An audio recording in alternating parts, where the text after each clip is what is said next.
Well, hello everyone. My name is Tanuj and welcome back to my channel Shastra and Shastra. Well, ये वाली जो video है इसका जो टाइटल जैसे कि आपने पढ़ ही लिया होगा कि नोएडा ज़्यादा अच्छा है या गुड़गांव ज़्यादा अच्छा है रियल एस्टेट के टर्म्स में।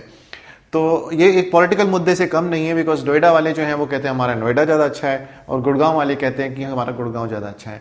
तो आइए विदाउट फर्दर अड्यू इस वीडियो में हम जाके देखते हैं कि real estate point of view से, इन्वेस्टमेंट पॉइंट ऑफ व्यू से और रियल एंड अगर आप रहना चाहते हैं एंड यूजर के पॉइंट से भी विच वन इज बेटर। ये दोनों ही मार्केट्स हैं, दोनों ही बहुत डोमिनेटिंग मार्केट्स हैं, बहुत प्रोमिनेंट मार्केट्स हैं दिल्ली एनसीआर की। तो आइए without further adieu let's get started and details यहाँ पे हम देखते हैं। ओके, तो सबसे पहला मुद्दा हम यहाँ पे डिस्कस करते हैं वो है इंफ्रास्ट्रक्चर को लेके। अगर मैं इंफ्रास्ट्रक्चर की बात करूं, जो गुड़गांव की जो लैंड एक्विजिशन पॉलिसी है वो अब जो न्यू पॉलिसी जो है वो ये कहती है कि जो हुडा जो है जिसको हम एचएसपीपी के नाम से अब जानते हैं वो अब यहाँ पे इन्वॉल्वमेंट यहाँ पे नहीं करेगी। जो बिल्डर है वो डायरेक्टली जो है किसान से जो है वो जमीन खरीदेगा और अपने प्रोजेक्ट्स लॉन्च करेगा। वेयर एज जो नोएडा और आपके जो ग्रेटर नोएडा और यमुना अथॉरिटी है वो आज भी उनका जो ऑर्थोडॉक्स प्रोसेस है वो ये है कि भाई वो लैंड एक्वायर करेंगे किसान से और उसके बाद ही वो बिल्डर्स को या इंडिविजुअल्स को प्लॉट्स अलॉट करेंगे। अब उससे फायदा वहां पे ये होता है कि उससे फायदा तो ये हुआ कि भाई जो सेक्टर का जो जोनिंग है, जो लेआउट है वो उनके पास, उनके कंट्रोल में है। तो प्रॉपर अप्रोच रोड सेक्टर की रहती हैं, प्रॉपर मास्टर रोड्स रहती हैं। तो गुड़गांव में जो सेक्टर 57 तक तो हुडा ने सारे सेक्टर्स जो थे वो खुद डेवलप किए। वो पहले लैंड एक्वायर करती थी फार्मर्स से, किसानों से, और उसके बाद वो सेक्टर्स की जोनिंग करती थी, लेआउट करती थी जो टाउन प्लानर्स थे, और उसके बाद जो प्लॉट्स थे वो जो थे चाहे वो ग्रुप हाउसिंग की हो चाहे वो इंडिविजुअल प्लॉटिंग हो वो अलॉट करते थे। दैट मीन्स हुडा पहले एक्वायर करती थी जमीन और उसके बाद लोगों को अलॉट करती थी। लेकिन सेक्टर 58 से लेके 115 तक जो न्यू लैंड जो एक्विजिशन पॉलिसी है वो वहां पे इंप्लीमेंट हुई और इसलिए आप देखोगे न्यू सेक्टर्स में जो है जो कनेक्टिविटी इश्यूज हैं, अप्रोच रोड है, मास्टर रोड्स हैं, ग्रीन बेल्ट्स नहीं है, ये सारे इश्यूज वहां पे क्रॉप अप हो रहे हैं। ठीक है, जो हुडा ने अपना जो मीडिएटर का काम था वो वहां से हटा दिया ताकि किसानों को जो है वो जेन्युइन रेट मिले, बट उससे जो बेसिक सिविक इंफ्रास्ट्रक्चर है वो गुड़गांव के न्यू सेक्टर्स में नहीं आ पा रहा। फॉर एग्जाम्पल अगर आप सेक्टर 15 में देखोगे वहां पे जो प्रॉपर ग्रुप हाउसिंग प्लॉट्स थे ना, रेलवे हार है, जुबली अपार्टमेंट्स है, शक्ति अपार्टमेंट्स है, ऐसी आपके सेक्टर 47 में भी जो proper demarcation of group housing plots है। बट न्यू जो सोसाइटीज जितनी आ रही हैं सेक्टर 58 से लेकर सेक्टर 115 तक, वहां जो उनके जो लैंड पार्सल्स है बड़े आड़े तिरछे लैंड पार्सल्स है, राइट। तो ये एक ड्रॉबैक मुझे यहाँ पे लगा। जो नोएडा जो है that is far more ahead, far ahead बोलूंगा इंफ्रास्ट्रक्चर के टर्म्स में। वहां सड़कें जो है बड़ी वेल प्लान्ड है, बिकॉज कंट्रोल उनके हाथ में है ना, जो टाउन प्लानर के हाथ में पूरा कंट्रोल है, बिकॉज वो लैंड पूरा एक्वायर करते हैं और एक बार लैंड उन्हें पूरी मिल गई उसके बाद वो पूरा कंट्रोल करके जैसे उन्हें नक्शा बनाना है सेक्टर का वो बना सकते हैं। तो जो अप्रोच रोड्स हैं, जो कनेक्टिविटी है नोएडा में इज फार बेटर। एंड इसी प्रकार जो आपकी जो ग्रीन बेल्ट एरिया है वो भी उनके पास ज्यादा है प्रॉपरली, बिकॉज अगेन क्योंकि सारी पावर उनके पास है तो ग्रीन बेल्ट वहां पे मोर है और उन्होंने जो इंफ्रास्ट्रक्चर जो उन्होंने बनाया है वो बहुत अच्छा बनाया है। तो इंफ्रास्ट्रक्चर के मामले में मैं नोएडा को अपर हैंड दूंगा in comparison to Gurgaon.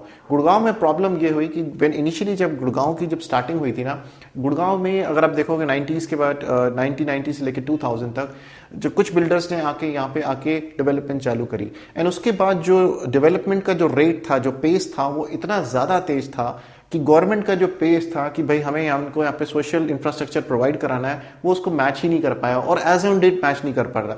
The pace at which the developments are occurring in Gurgaon, अगर आप वो पेस देखोगे, अगर वो यहाँ पे है और वो पेस जो गवर्नमेंट को जो इंफ्रास्ट्रक्चर देना है, for example road connectivity, hospitals and everything, all this kind of things, वो यहाँ पे है। वो पेस को एज ऑन डेट भी जो गवर्नमेंट है वो मैच यहाँ पे नहीं कर पाई है। जब यहाँ पे 4 लेन की जरूरत होती है, 4 लेन की सड़क की जरूरत होती है तो यहाँ पे 2 लेन की होती है। तो यहाँ पे 8 लेन चाहिए तब यहाँ पे 4 लेन करते हैं, बिकॉज यहाँ डेवलपमेंट इतनी तेज है कि यहाँ जो है ना गुड़गांव में तो कहा जाता है कि भाई प्रोजेक्ट जो है उसका टावर पहले बन जाता है और रोड बाद में बनती है। वेयरएज अगर आप नोएडा ग्रेटर नोएडा में अगर आप देखोगे वो तो इतने आगे पहुंच गए कि उन्होंने अपनी जो मेट्रो लाइन है वो भी उन्होंने बचा दी, जबकि उनकी अभी इतनी कंजम्पशन नहीं है, अभी इनका जो इतना फुटफॉल वहां पे नहीं है, बट उसके बाद भी they have a good connectivity, public transport की भी उन्होंने कनेक्टिविटी दे दी और अभी भी बहुत सारे लैंड पार्सल्स हैं जो वहां पे वेकेंट हैं और वहां पे डेवलपमेंट हो सकती है। तो यही फर्क है, वहां पहले इंफ्रास्ट्रक्चर पहले दिया जाता है, उसके बाद बिल्डर्स को प्लॉट अलॉट किए जाते हैं। वेयर एज जो गुड़गांव में है पहले डायरेक्टली आपके रहने प्रोजेक्ट्स पहले आ जाते हैं और सिविक इंफ्रास्ट्रक्चर है वो बाद में आता है। तो इसलिए गुड़गांव नोएडा को मैं एक अपर हैंड यहाँ पे दूंगा कि अगर आप लिवेबिलिटी इंडेक्स देखोगे तो नोएडा का ज़्यादा अच्छा है इन कंपैरिजन टू गुड़गांव। तो इस हिसाब से अगर आप एंड यूज़र हैं, अगर आप रहना चाहते हैं तो दिल्ली के पास, तो वो एक अच्छा ऑप्शन है। लेकिन लेकिन लेकिन कहानी अभी ख़त्म नहीं हुई है, कहानी अब शुरुआत होगी। लेकिन ये सारी चीज़ें होने के बाद वहाँ सिविक इंफ्रास्ट्रक्चर अच्छा है, रोड्स अच्छी हैं, पार्क्स अच्छे हैं, ग्रीन बेल्ट्स अच्छी है, डस्ट वहाँ पे कम है, बट ये सारी चीज़ें गुड़गांव में नहीं है। बट स्टिल जो प्रॉपर्टी मार्केट है गुड़गांव की वो ऑलमोस्ट डबल चलती है इन कंपैरिजन टू नोएडा। ऐसा क्यों, उसकी हम जानने की कोशिश करते हैं। देखिए, गुड़गांव जो है, जो स्टार्टिंग से कंसेप्ट आया है कि वो गुड़गांव इसलिए ज़्यादा चलता है बिकॉज उसकी जो प्रॉक्सिमिटी है आईजीआई से, इंटरनेशनल एयरपोर्ट से, इसी वजह से गुड़गांव जो है वो बहुत ज़्यादा डेवलप हुआ। And how does this affect, देखो आपने स्टॉक मार्केट में देखा होगा एफआईआईज, फॉरेन इंस्टीट्यूशनल इन्वेस्टर्स, वो जब भी इन्वेस्ट करते हैं हमारी स्टॉक मार्केट जो है ऊपर चढ़ जाती है, और जब भी अपना पैसा विड्रॉ करते हैं स्टॉक मार्केट गिर जाती है। तो जितने भी फॉरेन इंस्टीट्यूशनल इन्वेस्टर्स थे, क्योंकि वो आईजीआई के पास आए, उन्होंने वहां पे देखा कि ये प्रॉक्सिमिटी में ये लैंड पार्सल्स हमारे पास यहाँ पे अवेलेबल हैं, उन्होंने वहां पे अपने कॉर्पोरेट ऑफिसेस बनाने शुरुआत करे, और जिस तरह से कॉर्पोरेट हब्स बनते गए और एक के बाद एक आते गए और डिमांड जो है वो बढ़ती गई और प्राइजेस जो है वो अप्रिशिएट करते गए, और उस तरह से फिर पूरा एक इकोसिस्टम यहाँ पे बनता गया।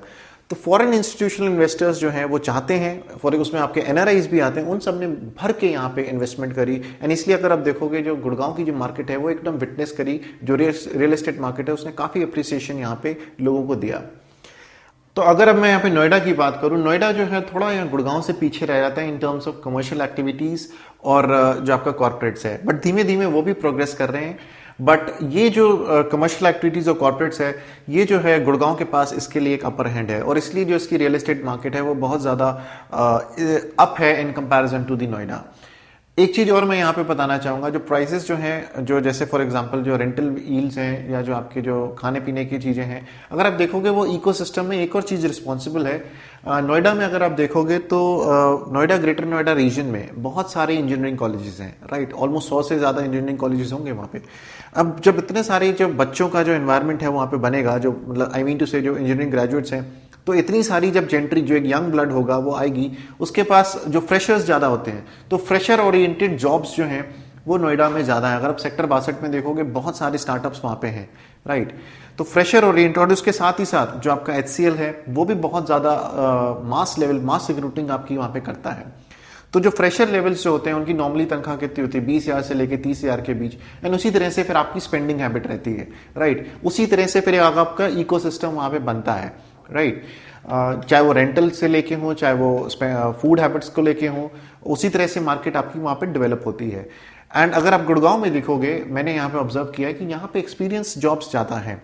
एक्सपीरियंस जॉब से मेरा मतलब है कि अगर आप देखोगे बिग 4 कंपनीज यहाँ पे हैं, फॉर्च्यून 500 कंपनीज यहाँ पे हैं, एंड उसके साथ ही साथ अगर आप दिल्ली में जो आपका जो एरो सिटी है वहाँ भी आपकी अच्छी अच्छी कंपनीज हैं, एंड वो सारी की सारी एक्सपीरियंस जॉब ज़्यादा वहाँ पे रखती हैं। तो जब एक्सपीरियंस जॉब्स आपकी ज़्यादा होती हैं जिस एरिया में, तो वहाँ पे सीनियर मोस्ट पोजीशंस के बंदे ज़्यादा होंगे, तो उनकी जो सैलरी होंगी, जो पर्क्स होंगे वो भी ज़्यादा होंगे। अगर सैलरी ज़्यादा है, पैसे ज़्यादा है, तो स्पेंडिंग हैबिट्स भी ज़्यादा होंगी। इसलिए अगर आप देखोगे जेब में पैसा ज़्यादा, तो पैसा फेंकने की, पैसा खर्च करने की भी क्षमता है वो भी ज़्यादा होती है। एंड यही कारण है जो यहाँ पे रेंटल यील्ड्स हैं और जो आपकी जो फूड प्राइसेस हैं और भी दूसरी जो इकोसिस्टम में सारी चीज़ें आती हैं उनके प्राइसेस हायर हैं, राइट। तो ये एक और रीज़न मुझे यहाँ पे लगता है कि जो गुड़गांव जो है एक हमेशा एक अपर मार्केट यहाँ पे देता है in terms of commercial aspect.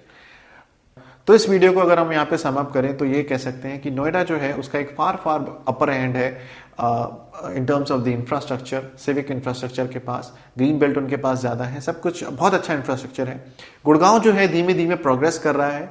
New sectors में प्रॉब्लम है 58 से लेके 115 तक, ठीक है, और बाकी के जो एग्जिस्टिंग सेक्टर्स थे वहाँ जो प्रॉब्लम्स थी धीमे धीमे जो है गवर्नमेंट उसे वहाँ पे दूर करने की कोशिश कर रही है। एंड इसी प्रकार अगर आप कमर्शियल एंगल से देखो तो नोएडा जो है वो भी कोशिश कर रहा है कि कमर्शियल एस्पेक्ट जो है वो वहाँ पे बढ़े। वहाँ की एडमिनिस्ट्रेशन भी है वो भी काफ़ी एफर्ट्स कर रही है कि अट्रैक्ट करे इन्वेस्टर्स को और वहाँ पे कमर्शियल एक्टिविटी को बूस्ट करे। एंड गुड़गांव के पास तो ये एक्टिविटी यहाँ पे है ही, और ये धीमे धीमे जो आपके न्यू सेक्टर्स हैं वहाँ भी इसको एक्सपैंड करने की कोशिश कर रहे हैं। तो समअप करने के लिए अगर आपको रहना है, अगर आप एंड यूज़र हैं तो नोएडा एक अच्छी जगह है, और अगर आपने इन्वेस्टिंग करनी है और इन्वेस्टमेंट पॉइंट ऑफ व्यू से देख रहे हैं तो गुड़गांव एक अच्छा ऑप्शन है। And last but not the least, अगर आप मेरी राय पूछोगे कि दोनों में से कौन सा अच्छा है, तो मेरा सिंपल सा आंसर उसमें ये होगा कि घर वहीं पे होना चाहिए जो नौकरी के पास हो। तो अगर आप गुड़गांव जॉब करते हैं तो आप गुड़गांव में ही फ्लैट लीजिए, भले ही 2 BHK का लीजिए, 3 BHK का मत लीजिए, क्योंकि वो कम्यूटेशन टाइम यहाँ पे बचेगा, राइट। ये कोई रीज़न नहीं हुआ कि सिविक इंफ्रास्ट्रक्चर वहाँ का अच्छा है तो इसलिए मैं वहाँ पे लूँ और फिर डेली कम्यूट करूँ गुड़गांव आने के लिए। नहीं, आपका जहाँ ऑफिस है आप उसके पास में उस एरिया में वहाँ पे आप अपना रेजिडेंस चूज करिए, बिकॉज कम्यूटेशन टाइम जो है अगर दिल्ली NCR में अगर आप बचा लेते हो तो उससे बड़ी एडवांटेज नहीं है। लोग 1.5 घंटा आना जाना, सुबह का अगर आप देखोगे 1.5 घंटा एक तरफ का, 2 से 3 घंटे वेस्ट कर देते हैं कम्यूटिंग में। रेदर देन उसमें आप कुछ कंस्ट्रक्टिव कर सकते हो, 2 से 3 घंटे में तो एक मूवी भी देखी जा सकती है, you can refresh your mind. तो मेरी आइडियोलॉजी यही है कि जो मकान जो है, जो आपका रेजिडेंस है, वो आपके ऑफिस से पास होना चाहिए। So that's it guys, thank you so much for watching this video, and just in case if you like this video, give it a thumbs up, hit the like button, and yes, subscribe to my channel Shastra and Shastra. Till then, see you later, bye bye.